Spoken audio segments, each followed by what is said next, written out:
Hello students, RRP online classes में एक बार पुनः फिजिक्स सेकेंड, जिसमें हम लोग आज डिस्कस करेंगे प्रतिरोध को प्रभावित करने वाले कारक। ठीक, प्रतिरोध किसे कहते हैं, प्रतिरोध कहाँ से आता है, कैसा इसका ग्राफ बनता है, ये सब इसकी प्रीवियस वीडियो में है।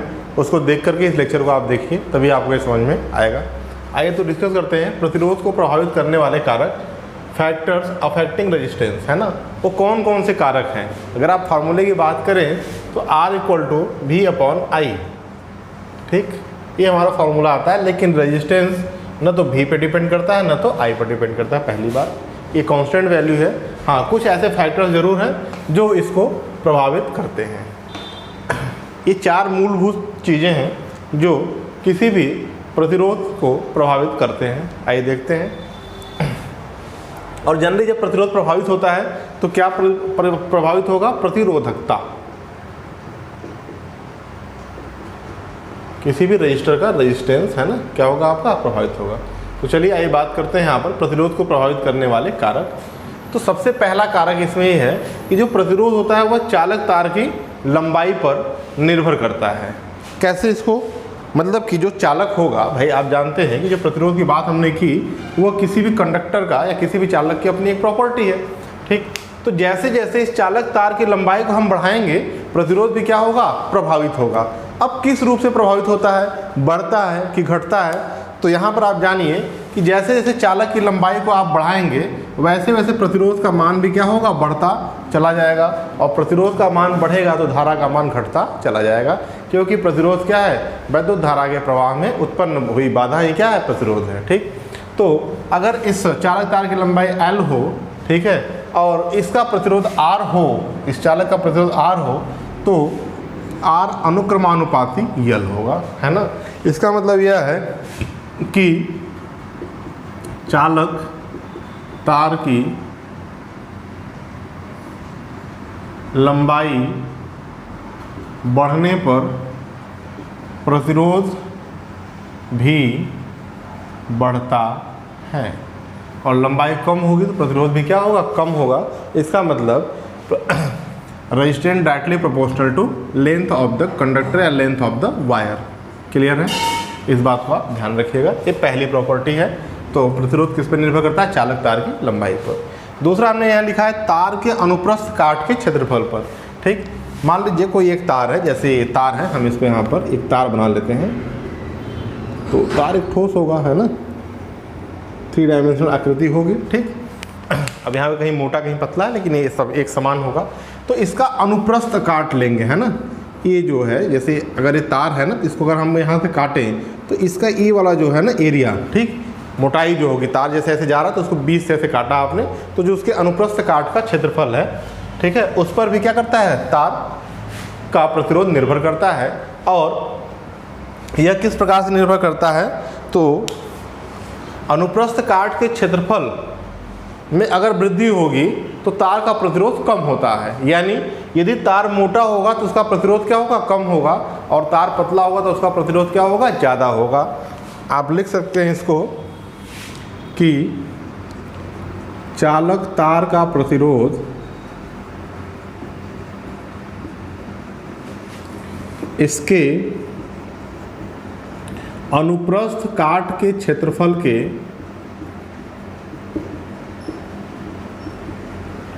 व्युत्क्रमानुपाती होता है।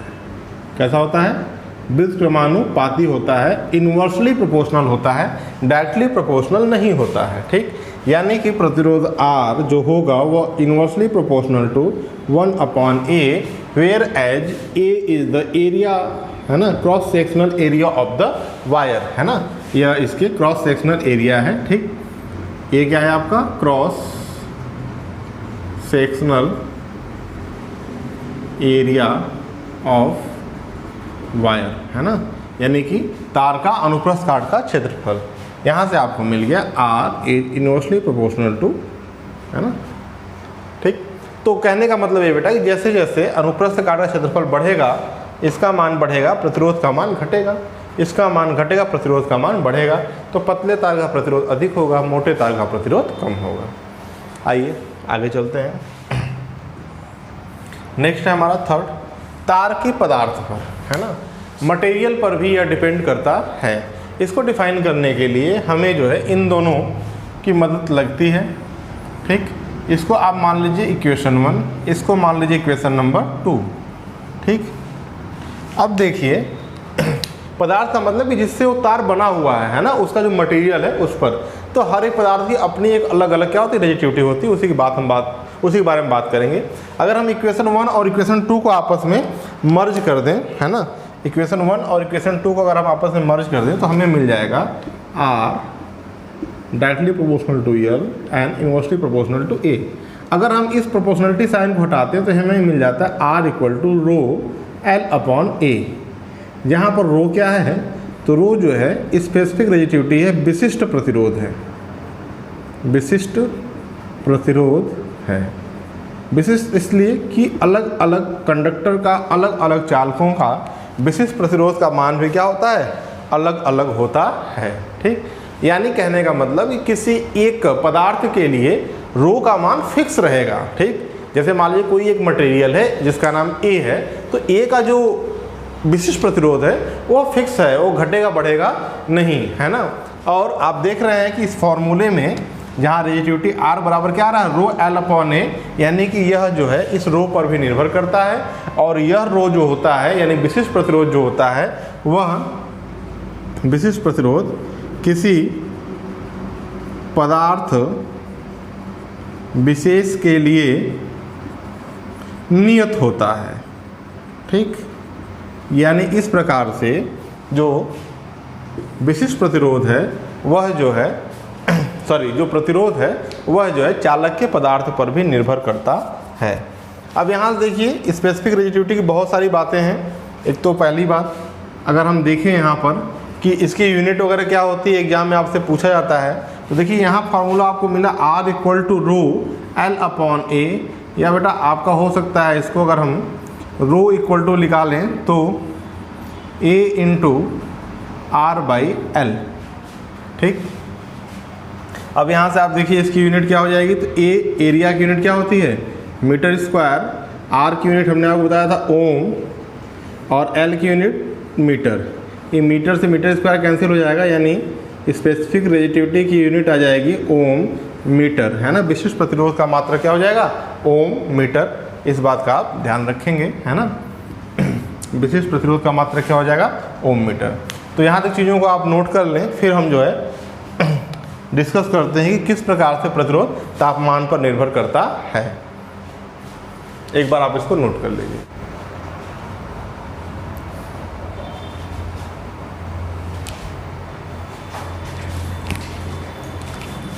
चलिए आइए देखते हैं कि किस प्रकार से प्रतिरोध तापमान पर निर्भर करता है, टेम्परेचर पर, है ना। तो देखिए किसी भी मटेरियल के अंदर किसी भी जो भी कंडक्टर होगा तो उसके अंदर क्या होते हैं, फ्री ऑफ इलेक्ट्रॉन होते हैं, यानी कि जिसे हम बोलते हैं मुक्त इलेक्ट्रॉन, हिंदी में कहते हैं बेटा, यह होते हैं। ठीक, अब देखिए जैसे जैसे आप टेम्परेचर बढ़ाते हैं तो यहाँ पर एक संबंध पाया जाता है विशिष्ट प्रतिरोध का, rho inversely proportional to 1 upon tau. ठीक, और टाउ क्या है, श्रांति काल, यानी कि रिलैक्सेशन टाइम, रिलैक्सेशन टाइम, श्रांति काल कहते हैं इसे। ठीक, जब इलेक्ट्रॉन फ्री यानी कि मुक्त इलेक्ट्रॉन जब गति करते हैं तो ये आपस में टकराते हैं। ठीक है, तो टक्करों के मध्य, दो टक्करों के मध्य औसत समयांतराल को, दो टक्करों के मध्य औसत समयांतराल को हम श्रांति काल कहते हैं। ठीक, अब देखिए जैसे ही आप टेम्परेचर देंगे, ध्यान समझिएगा, जैसे ही आप टेम्परेचर देंगे यानी इन इलेक्ट्रॉनों के पास एनर्जी क्या होगी, ज़्यादा होगी, तो ये ज़्यादा तेज़ी से गति करेंगे। जब ज़्यादा तेज़ी से गति करेंगे मीन्स दैट कि तापमान बढ़ाने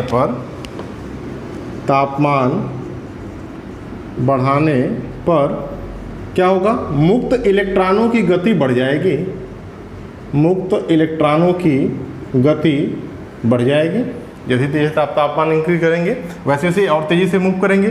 जब और तेज़ी से मूव करेंगे तो अब दो टक्करों के मध्य जो औसत समयांतराल था वो क्या था, कम हो जाएगा, है ना। यानी कि श्रांति काल का मान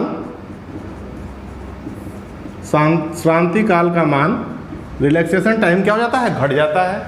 और जब श्रांति काल घट जाएगा तो विशिष्ट प्रतिरोध, रेजिस्टिविटी वो क्या होगा, बढ़ जाएगा। और जब विशिष्ट प्रतिरोध बढ़ जाएगा तो आप जानते हैं R equal to rho L upon A, जब ये बढ़ा तो R भी क्या हो जाएगा, बढ़ जाएगा। अतः प्रतिरोध बढ़ जाता है।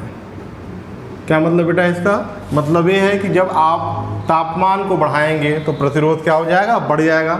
बाकी इसका पूरा एक प्रूफ है जिसको हम लोग ढंग से समझेंगे। फिलहाल अभी आपको जो हम समझा रहे हैं उसको समझिए कि यदि कोई कंडक्टर है तो कंडक्टर में क्या होंगे, मुक्त इलेक्ट्रॉन होंगे, फ्री इलेक्ट्रॉन होंगे, ठीक। और यह फ्री इलेक्ट्रॉन जैसे जैसे आप इसको क्या करेंगे, टेम्परेचर देंगे, इनकी गति और तेज़ी से बढ़ती चली जाएगी। और जब इनकी गति बढ़ेगी तो श्रांति काल का मान, रिलैक्सेशन टाइम, जो दो टक्करों के मध्य का औसत समय अंतराल है वो क्या होता है, घट जाता है। और श्रांति काल के घटने के परिणाम स्वरूप विशिष्ट प्रतिरोध यानी कि प्रतिरोधकता क्या हो जाती है, मटेरियल की बढ़ जाती है। परिणाम स्वरूप प्रतिरोध भी क्या हो जाता है, बढ़ जाता है।